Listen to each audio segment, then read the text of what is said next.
Bien, vamos a seguir analizando lo que dejó el domingo electoral y lo que se viene con estos invitados, señor director.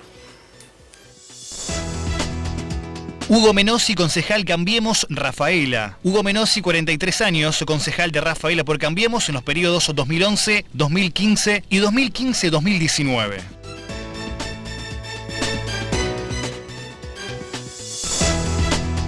Marilina Ana Grande, 47 años, presidencia del partido GEN Santa Fe y candidata a diputada nacional por Consenso Federal. Hugo, Marilina, gracias por venir. Buenas noches, ¿cómo están? Buenas noches. Buenas noches, gracias por la ¿Cuántos invitación. años tiene Menossi? 40. Hay que decirle a la producción. Hace poco, sí, que no se equivoque. ¿Usted está conforme con las fotos? No con todas. No tenemos fotos de campaña de Consenso Federal. Vamos a buscar un poco mejor. Tendrás que seguirme más en la campaña, entonces. Por supuesto. ¿Va a seguir la campaña hasta Por octubre? supuesto, más que nunca. Sí. ¿Hugo también? No bajan los brazos. Sí. No, claramente el contexto no es el favorable, el que uno esperaba, pero sí uno con la convicción de seguir. Marilina, ¿han hecho alguna lectura de lo que ha pasado el domingo? Tal vez esperando un poco más. Tal vez en Sunchales esperando un poco más con su candidatura. ¿Es lo normal, es lo habitual? La verdad que, por lo contrario, estamos muy contentos. Antes hablabas un poco con Marina y comentaba esa sensación de que pensaba que podían ser más votos. Y yo también les transmitía que no, nosotros teníamos pensado hacer la mejor estrategia y mostrar lo mejor de nosotros para, por supuesto, tener la mayor cantidad de votos posible, pero no pensábamos que nos iba a ir tan bien. En lo local, nosotros sacamos unos 1.400 votos y consideramos que es bueno ese número, entendiendo que quizás el Consenso Federal tiene poco tiempo de estar en juego y nosotros, como la lista de candidatos a diputados nacionales, no tuvimos mucho tiempo quizás como para terminar de conocernos y rearmarnos. Por lo tanto, consideramos que es buena elección a nivel provincial, con esta lista de diputados nacionales, por provincia de Santa Fe, por Consenso Federal, así también como la fórmula Labaña-Urtubey. Estamos conformes, estamos contentos, pensamos que la cantidad de votos logrados es un piso para nosotros saltar a poder soñar que podemos lograr algunos más, y eso nos entusiasma para seguir, porque entendemos que nuestras políticas deben ser a largo plazo. Van a traspasar el 2019, van a traspasar el 2023 y creemos que la militancia está ahí en el trabajo día a día y formarnos y tener un partido cada vez más fuerte. La proyección indicaría que solo Enrique podría ingresar al Congreso, ¿no? Bueno, ahora ya no nos conformamos, hay que ir por porque más. Con estos 230.000 votos y un poquito más, sabemos que él, si seguimos con esta cantidad de votos, y lo pido, que lo sigan apoyando, entraría él solo, pero ahora queremos que entren dos, queremos que Carolina Piedrabuena tenga su lugar, porque es la única manera de poder, a través de ese lugar, dialogar con la provincia, dialogar con la nación, es la única manera, y a veces para el que está enfrente, bueno, escuchar y dialogar con gente que tiene otra mirada enriquece. Me parece que es la manera, y es la manera de construir y de tener esta Argentina que tanto hoy nos duele, pero que pretendemos que esté mejor. ¿Y Hugo, se puede recuperar lo que pasó el domingo? Recuperar es difícil, no es imposible. Nosotros, cuando lo miramos en términos de los votos propios, es un número bastante razonable el apoyo que recibimos, pero claramente esta estrategia que se tomó desde el principio de tratar de polarizar nos llevó a esto, ¿sí? A que también la gente decida polarizar y decida votar por el Frente de Todos, de una manera mayoritaria. Es un número que podía ser previsible, no era un número que, cuando uno veía en las encuestas, se sorprendía un poco porque daban poco margen, pero si uno analiza el contexto de las elecciones generales del 2015 y ve que Daniel Scioli había obtenido alrededor de 37-38 puntos y Sergio Massa, cuando ya estaba unido con De la Sota, había obtenido cerca de 20, Esa es la suma. Y tenés 57 puntos. Digamos, después Hay puntos que se pueden correr un poquito, pero claramente el hecho de que se haya sumado Sergio Massa Peronismo unido al frente electoral hizo de que se llegue a un número que a prima facie es razonable si tomamos en cuenta el número del balotaje. 51 a 49, 52 a 48. En una elección polarizada es un número razonable también. Así que claramente duele porque era otra la expectativa y quizás había otro plan, pero evidentemente, bueno, la gente tomó la decisión. Hoy el presidente Macri bien dijo de que la gente le dio un mensaje muy contundente, y fue contundente claramente. Entonces se hace muy cuesta arriba lo de octubre. Pero bueno, nosotros tenemos que seguir trabajando. Claramente le vamos a hablar a las personas que no nos votaron. Yo creo que también hubo muchos errores de estrategia. Hay que ser autocríticos al 100%, autocríticos en lo que fue esta gestión durante 3 años y medio. Vos estuviste aquí hace un par de meses y ya marcabas las críticas sobre lo que había sido la toma de algunas decisiones, ¿no? Siempre soy crítico, no me dedico mucho al de otro partido, sino trato de ser crítico para adentro. A mí me importa lo que hago yo mismo, no lo que hace el vecino. Esto es así. ¿Y estas acciones que se anunciaron hoy, hay tiempo, llegan a tiempo, son viables? ¿Por qué no se tomaron hace un par de meses? Son acciones que se tuviesen que haber tomado antes, pero pasa que muchas veces es difícil tomar este tipo de decisiones cuando vos no estás convencido. O sea, cuando vos crees que tenés que primero solucionar los problemas de fondo y no te das cuenta que también en el mientras tanto hay que solucionar el día a día. O sea, yo estuve 25, 30, 40, 50 años viviendo en camino de tierra y con cunetas con agua estancada. Y viene un gobierno y me lo soluciona, pero si en paralelo, en el día a día, no me alcanza para vivir... Claro. Claramente, cuando yo ponga en la balanza... Déjame la cuneta. ¿Cuántas veces escuché en la política argentina el roba pero hacen? Lo escuché muchas veces. Ahora he escuchado el robaban pero me dejaban... Tenía para comer, tenía para vivir. Entonces me parece que el gobierno encaró mal la estrategia. No digo que esté mal lo que hizo, pero claramente encaró mal la estrategia en términos electorales. Yo esto lo dije... Yo soy de Rafaela, lo dije en Rafaela hace más de un año.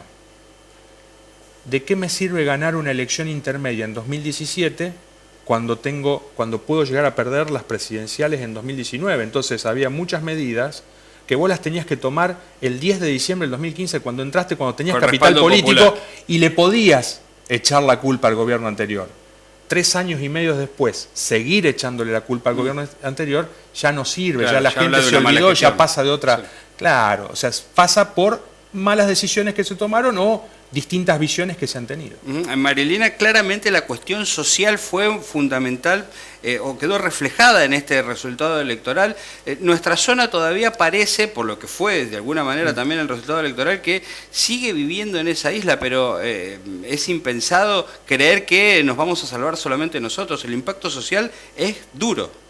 Sí, el impacto social es lo que nos interesa desde un primer momento y nosotros tenemos pensado desde la lista de diputados caminar más que nunca, andar caminos, visitar localidades, escuchar al vecino y desde ahí proponer propuestas, considerar la posibilidad de marcar objetivos claros, propuestas claras, pero...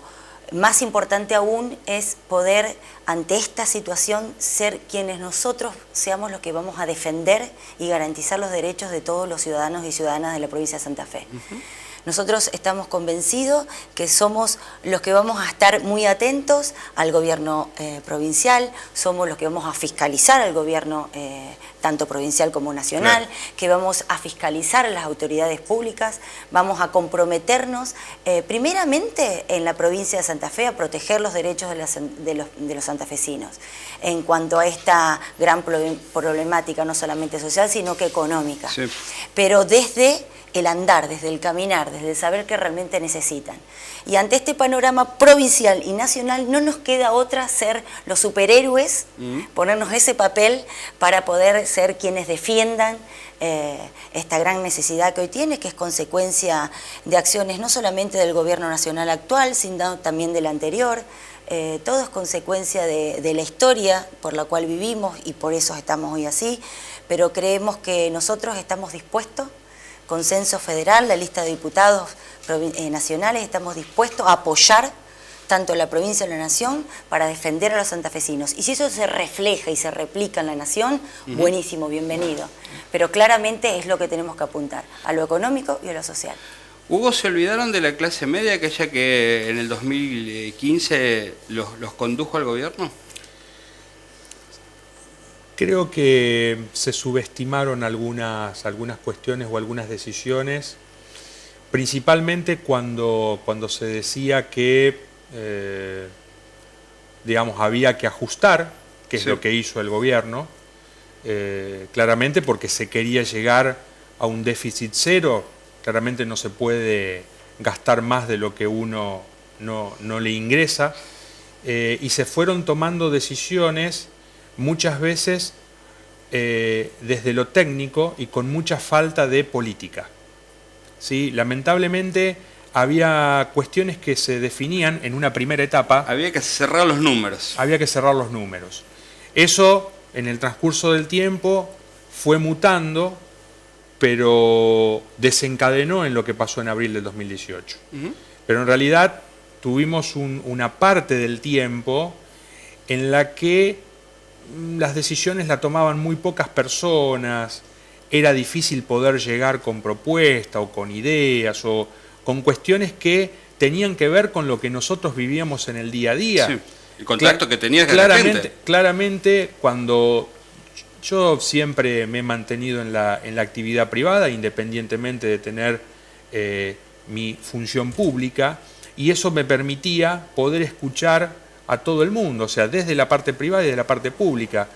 Y claramente nosotros enviábamos mensajes hacia Buenos Aires de manera bastante contundente en algunos momentos, y bueno, y no fueron escuchados.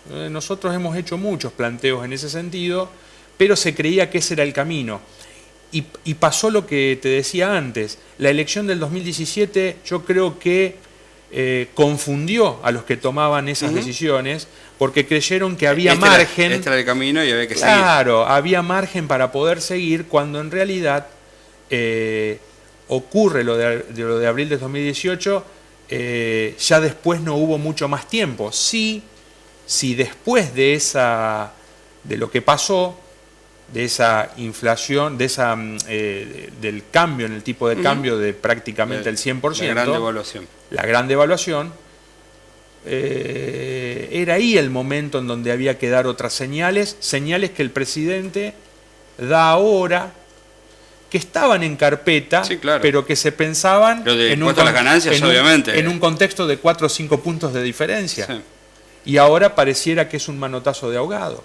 Y eso es lo que uno le duele mucho, porque se sabe que estaba en carpeta, pero que claramente el efecto que puede llegar a generar ahora es menor, o el está gobierno diluido aspira, incluso con la respuesta del mercado, ¿no? Por supuesto, el gobierno, digamos, aspira a poder llegar al balotaje. Nosotros aspiramos a poder llegar al balotaje, y tratamos de empujar eso. Salimos a hablar con la gente para tratar de explicar o contar lo que ocurre o por qué queremos hacer esto, siempre pensando en el futuro.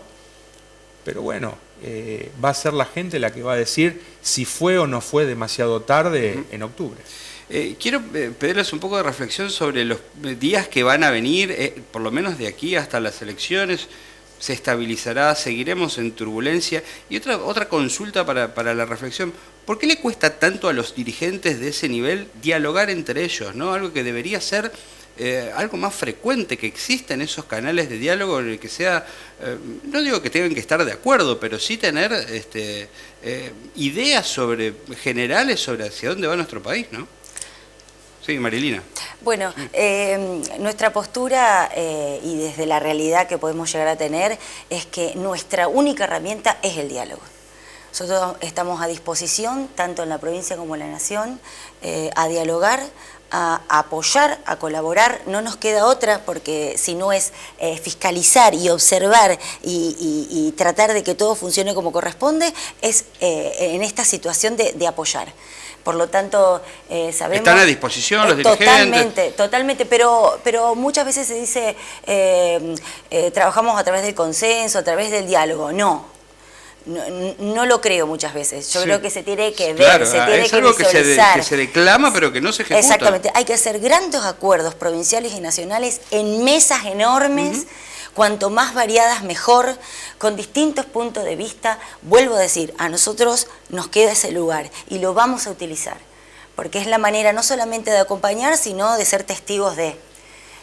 Por lo tanto, más que nunca, consenso federal, a través de los acuerdos de grandes mesas, vamos a trabajar no solamente para llevar adelante a la Argentina, que es lo que nosotros queremos, sino también para poder estar a mano y que sepa que el otro puede contar con nosotros. Es la única manera. Seguramente a Lavagna lo están llamando de todos lados. Él ya se ha ofrecido y lo están llamando, y él va a decir, y ya dijo sí. Pero yo creo que más que el deber de él es nuestra esencia. El espacio. Claro, nos queda la lucha, nos queda a nosotros seguir tratando de estar cada vez más embarrados y en cancha, activos. Entonces no nos queda otra más que molestar, tocar timbre, pedir al diálogo, que nos tengan en cuenta, y si podemos sumar, bienvenido sea. Hugo, tu mirada. Los egos. Ajá.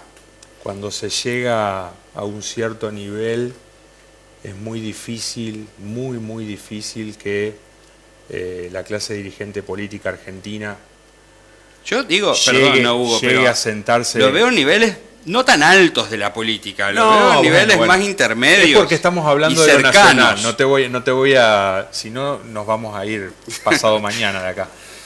Yo creo que lamentablemente el diálogo se da solamente cuando uno necesita al otro.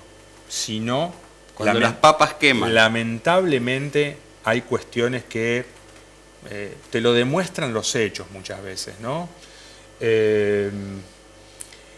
Yo viví una situación muy particular con el gobernador Lifchit hace aproximadamente 3 años, en donde a través de Miguel del Cel conseguí su número de teléfono y pude manifestarle lo que pensaba respecto a cuando nos habíamos inundado, 2 años, cuando nos habíamos inundado en enero del 2017, que Marita Ferrero casualmente me había manifestado. Se habían inundado en abril del 2016, se inundaron de nuevo en enero del 2017, y a través de Miguel del Cel me consiguió el celular del gobernador, pude hablar con el gobernador vía WhatsApp, tuve una reunión a los pocos días después, fui con profesionales del área, y la verdad que el diálogo se dio en el marco de una situación real y concreta, y vi en el gobernador una persona muy abierta, sí, que sabe escuchar, que digamos que claramente se manifestó muy interesado en poder resolver esa situación, que no tenía por ahí tanta certeza o tan claridad en ese momento, y la verdad que se pudo avanzar. Entonces, cuando a veces hay necesidad, se fuerza el diálogo. Yo creo que es un momento en donde hay una necesidad, en donde vivimos en estos 2 o 3 días de inestabilidad, y es importante, como señal hacia los mercados, que todos dialoguen en una misma mesa. Yo diría que también la señal es hacia adentro, hacia el país, al que le está pasando mal, ¿no? La señal tiene que venir por ese lado, pero siempre es algo que se dice, pero después realmente no se hace. Vuelvo a la autocrítica. Unir a los argentinos. Es una cuestión que nosotros pregonamos, objetivo de base. Pregonamos en campaña, pero que después, porque no pudimos, no supimos, o en algún aspecto no quisimos, no era conveniente, para poder polarizar. Claro. digamos, entonces... Pero incluso Cambiemos tuvo problemas hacia adentro de la coalición de gobierno. No terminó de cerrar, no se escucharon. Es muy difícil muchas veces cuando los dirigentes se disputan espacios de poder. Lamentablemente, cuando los dirigentes ponen la vocación de poder por delante de la vocación de servicio, que pareciera que es lo último, y en realidad debe ser lo primero, claramente los objetivos no se pueden cumplir. O sea, nosotros podemos declamar el diálogo y de hecho nosotros dialogamos de verdad. Esta mañana yo te puedo contar 2 diálogos concretos que tuve con concejales del Frente para la Victoria en Rafaela, en donde teníamos en la mano 2 ordenanzas que nos importan, independientemente de quién la haya presentado o no, pero son necesarias y tratamos de avanzar, por lo menos en los puntos en común. Después las diferencias terminan siendo cuestiones de forma, pero si en lo de fondo estamos de acuerdo, bueno, eso es lo mínimo que nosotros le pedimos a todos los dirigentes a nivel nacional. Claramente, a veces estamos un poco lejos, sí. Nos cuesta más hacernos escuchar, pero es lo que nos reclama la gente en la calle y es lo que nosotros tratamos de trasladar. No habrá cambios en el gabinete, ¿no? No tengo esa información, o sea, no tengo información y me parece... No sé si es bastante sensato. No es el estilo, lo dijo el presidente. Es bastante sensato que, a ver, ¿qué podrías lograr en este momento con un cambio de nombres? En realidad, cuando ya las ideas o la estrategia se decidió por este lado. Si vos me decís que querés hacer un cambio en el gabinete para después el que ingresa propone cierta o cual cosa, pero ya se propuso con este equipo. Cuestiones que ya estaban claramente en carpeta, que se hubiesen propuesto en otro contexto, pero bueno, tocó hacerlo en este y se decide ir para adelante. Y es lo que nosotros queremos también, porque por lo menos tratamos de brindar algo de alivio, aunque los mercados no lo tomen de esa manera, pero tratamos de brindar algo de alivio en el mientras tanto. Y bueno, y si nos toca ser reelegidos, poder sostener ciertas cuestiones en el tiempo, porque va a ser importante poder sostenerlas, y si le toca a otro gobernar, que haya un piso o una base de estabilidad. Eso es lo más importante. El presidente Macri quiere llegar bien al 10 de diciembre, Alberto Fernández, que es el principal, quiere llegar, y Roberto Labaña ha planteado de que es necesario llegar con estabilidad al 10 de diciembre. No hablo Muchas gracias. No hablo de Espero, de Del Caño, de demás, pues no hay nadie presente, pero realmente esto es sincero, digamos, sí. Nadie quiere... caos, más caos. Más caos. Más caos.